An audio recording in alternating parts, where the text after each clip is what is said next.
What's going on, guys? Edward here, back with another video. Thank you so much for being here again. It's been a minute since I posted my last one, and so I wanted to give you some gems right here. This is one of the easiest type of entry models or concepts from ICT, which I consider. Um, I will give you some really good tips on how to find your bias. Okay, how to get your daily bias. Those who are scalping and you're struggling to find it, like, where am I going to go today? Should I buy? Should I sell? Well, this is very simple, very straightforward, and by using the midnight open, okay, you can see right here, this is actually an indicator. It's for free. You can actually go on here and just type in ICT kilozones, this one right here, ICT kilozones plus pivots TFO. this, this is the actual creator. This one right here, the same, right? So now that indicator comes with a bunch of things. Comes with a bunch of things right here. I have the way I have it is all I want to see is just the true day open. Okay. I really don't need it, or you really don't need it. All you have to do is just remember what time it is. It's just midnight, right? Just go here. And once you are here, you can see at the bottom, right at the bottom right here, it says 00. Well, that's midnight, of course. So you can just put a line yourself in there. So in case you have a free account, you're using some other indicators, whatever, and you don't have another space to use this indicator, you can just remember midnight, just look where midnight is and just mark up a line. That's it. Other than that, if you do want to use it, then you have this indicator. You're going to have to uncheck everything right here. I have it unchecked. I don't need the rest. I just only need this one right here, which is the midnight open. Okay. So after that, of course, you guys know that mainly trading. These examples I'm going to show you right here are going to be on Nasdaq and S&P. Probably going to show you some examples if I found them on Euro USD as well. But they are all based on this. Okay. Not every day is going to work. Okay. Not every day is going to be exactly the same. Unfortunately, you must know this. Not every day is going to be exactly the same. Not every day is a trading day. You have to understand. Okay. If you're a beginner, you're most likely trying to catch trades every single day, multiple times. It's not going to happen. Okay. If you really want to catch beautiful setups, like A plus setups may not appear every single day. That's the truth. That's the reality. So let's get it. Right here, of course, I trade. I'm showing you Nasdaq on a 5-minute time frame right here. I trade mainly New York session. Okay. I like to trade from 8 a.m., which is the opening, to around midday. I trade the morning session. That's my favorite type of trading, type of hours from the New York session. I don't trade the PM session. It's very weird or very odd sometimes when I do trade in the PM session, but I focus in the morning. So I'm using another indicator right here.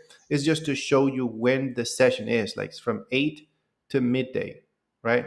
Again, you don't really need this indicator, right? All you have to do is just remember the time. You can just mark up a line by yourself. You don't really need that indicator. So, all right, how are we going to use this? Okay, so one thing is for sure there was a formation happening already during um, London. So New York session is opening right here, and I see that we are already in position. So what's the idea? By the time my session opens, New York session opens, and I happen to see the midnight open it's way above. So it means we are below. The price is currently below the midnight open, right? That means that I should be looking for buys. Okay. It doesn't mean that just because I'm below, I'm going to go ahead and buy right away in New York session. No. You have to find a setup. You have to find a formation. Okay. For that, I'm going to be watching Nasdaq and S&P at the same time. I'm already seeing a little displacement. We did have one sweep right here. These last three candles right there, as you know, on ICT, this is known as the change in the state of delivery or order block right there, right? We do have, after the change in the state of delivery with this candle right there, we left one fair value gap in here, right? So technically from here, we could be taking a buy already. Hold on, fair value gap. There we go. So we could be taking a buy, placing the stop loss below the swing. Okay, but I want to show you right here just a comparison. I like to use this also this technique, which is SMT. Right, this is S&P 500 on the 5-minute time frame as well. You see this low, this actual low right here, it just got taken. This low is this low right here. This low from S&P is this low from Nasdaq. And this low right here on S&P is this low right here from Nasdaq. So what are we having right here? This is called SMT, Smart Money Trap, right? So when you have an SMT at the bottom, right, in comparison with Nasdaq and S&P 500, that means the price is going to potentially reverse.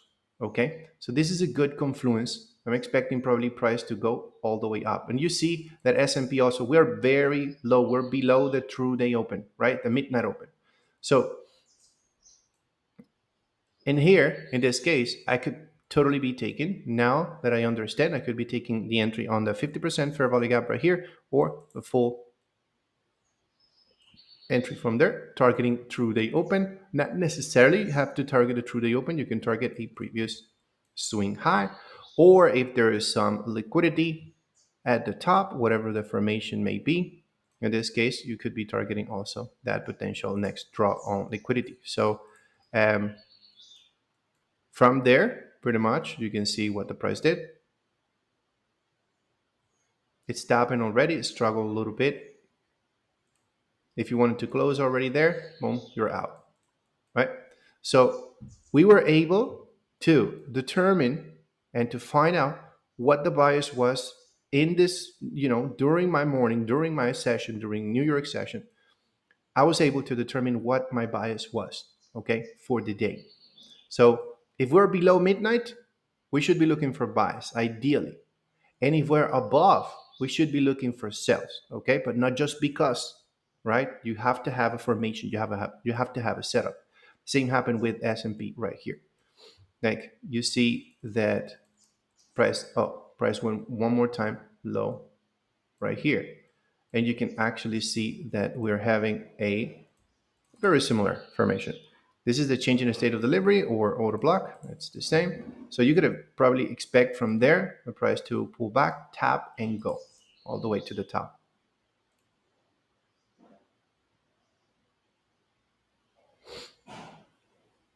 This was much slower. This actually happened this Friday. So you see, but at the end, we are ending up pushing to the upside. So that's the idea. That's the plan. Where would the entry be on this one? If you would have entered on this one, would have entered on that fair value gap. There's a fair value gap in here, breaking, stop loss, take profit to probably that high. Or again, you want to go for liquidity at the top. That's it. But at least you can target that liquidity at the top. So we can use the true day open as a target as well. Not necessarily have to go all the way up. You can use, if you want just in and out, you can literally just target the midnight open. It's up to you. It's a technique that you can use. Let me see if I can get you another example. All right, so this right here, for example, was a trade I took this week as well with the team. And as you can see here, New York session is about to open. There we go, opening just right now. Look at what just happened. It would just go back a little bit. You see that recently price was we had an accumulation. Price is just moving sideways. And I love when price is moving sideways and New York session opens. I love that because normally, we can trade the power of three, which is accumulation, manipulation, distribution. So right here, this is the actual accumulation. London session just barely swept this low. To me, this is more considered like a relative equal low or double bottom, okay? And it just barely swept it, okay? So in this case, okay, we are below the midnight, so we should be looking for buys, right? technically we should be looking for buys. So we're going to wait. Okay? You can wait for either the price to sweep this low, right, and look for a formation for an actual shift on the structure, and then targeting probably this highs right here, right? Um, So during New York session, we have the New York session opening, and we also have at 9:30 the stock exchange. So normally during the stock exchange, when the stock exchange opens, we have a lot of volatility right here, 9:30. That's when it was actually trying to, the market was opening, and boom, look at this. We had a big momentum to the downside, actually sweeping that liquidity, that final double bottom right there. And then here, I went directly to the 1 minute, and this is what I was looking at. I know my bias is bullish. I know I want to buy targeting this highs. Price try to go there, right? But ended up actually dropping with the stocks, with the stock exchange, right? So I'm going to look for a change of direction right here, change of character, right? So price is going down again. It just built up more structure. It did one more sweep, sell side liquidity right there, right? And then if I want to buy, I want to see a closure above this high. So that's my change in the state of delivery, right? Or order block. So if I want to buy, I need to see a candle closing above. Look at what happened right here. We're starting to immediately retrace back up. When the price does that, and even waiting for the next little candle, boom, look at that. So right now we have so many confluences right here. This is beautiful. We have a fair value gap, right? We have the confirmation of the order block, right? We do have an order block. We do have a breaker block, which is these two closed candles right here. This is actually the breaker. So when you have everything like this, when you have a breaker block on top of a fair value gap, what is that? That is called a unicorn entry model, okay, from ICT. So taking a shot right there would be beautiful. Stop loss, in this case, you can place it either below the breaker or below the swing low to go safer. So if you want to have a better risk to reward right there, you could be entering right there, targeting probably this high, that true daily open, or you can target the liquidity at the top, that actual high. Because remember, what we're trying to see right now in this particular example is accumulation, manipulation, and distribution, right? So price is in this accumulation phase, and then we're going to go for manipulation, and then boom, distribution to the upside. So this is called power 3. So anyways, understanding, right? Why am I looking for the buys? Price just swept an important double bottom, liquidity, right? And now we're having a structure shift right here, and we're targeting the highs. Look at this. Price already target. You could be closing already if you want, right there. Or if you want to aim all the way to the top, it's up to you. But right there would have been a beautiful trade already. So you see, determining our bias using midnight open and understanding what time are we using this. I'm not using this during Asian session, right? So anyways, hope it makes sense. Let me see if I can get you another example. Look in this case, something that happened on Euro USD also this week. So right here, I'm on H4, okay? This was a pretty fun setup. So right here, we're on H4. The price pushed up, okay? Very strong. Look at this, one single push that caused the break, right? So after that break happens, or liquidity, right? Let's suppose that we were just taking that liquidity right there from that high. So this is just a buy side liquidity being taken. What do we have? If I want to sell, I need to see a closure below this low if I want to sell, right? Look at what happened this day. We had a lot of news this week, so price ended up melting pretty strong right here, right? Very, very strong, big melt. So price did end up closing below. So I do have my change in the state of delivery, also known as order block. It's the same thing. Where is the market structure shift? Market structure shift happened right here, right?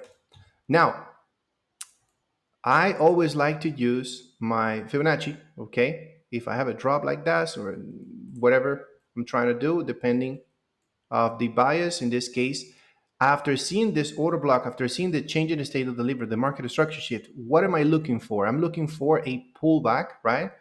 Ideally somewhere here into premium, and then probably selling, right, all the way down, coming back down, right? So look at what happens right here. As I mentioned, this week was crazy with news, so I'm expecting price to go somewhere here. It's ideally to tap this order block, right?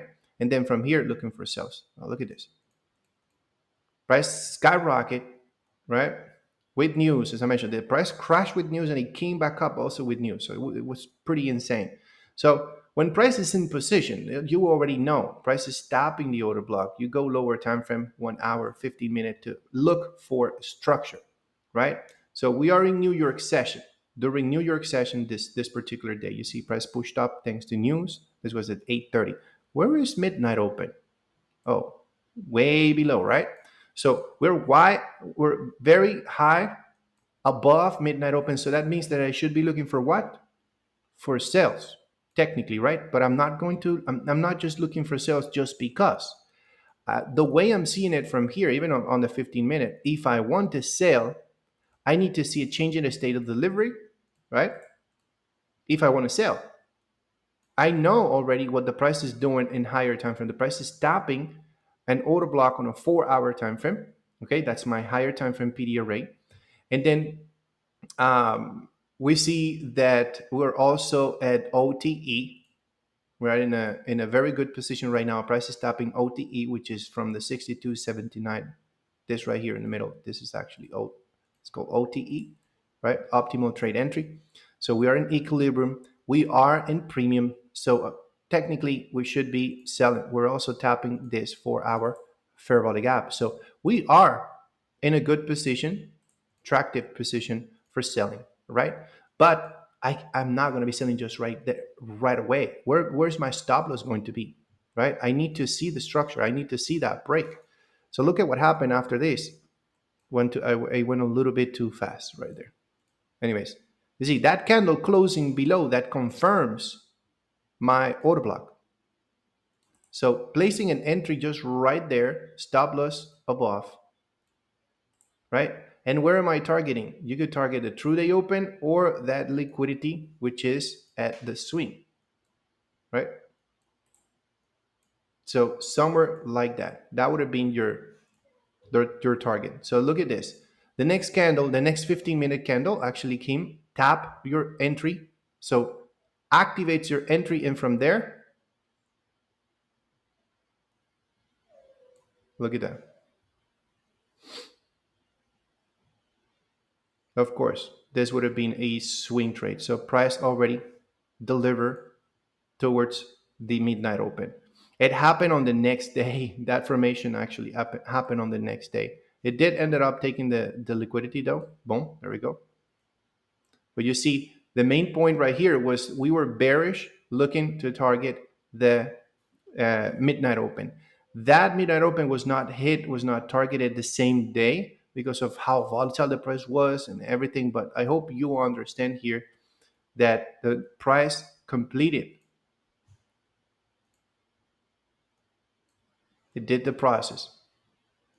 Right, so technically this is what the price was doing right here. We were at impulse, correction, impulse, correction, impulse. So this is the last buy. The price, then we have a market structure shift right here. You can say probably this is the chalk, so we have an impulse correction to premium, right? Using the Fibonacci from the high to the low. This is premium. Price went to premium, tap, go directly. Just very quick, very easy, very fast. So anyways, you see, combining a couple of things and understanding as well where is the midnight open, using the midnight open to determine the bias. It's very simple to understand. It's a daily thing you can do, and it definitely helps you improve your trading, especially if you're doing, this type of concepts on ICT. So hope it makes sense. Give it a big thumbs up if you understood. If not, let me know in the comment section. I can make a part 2 of this, give you more examples. So thanks again, guys, for watching. Please subscribe, and I will see you guys in the next one. Take it easy.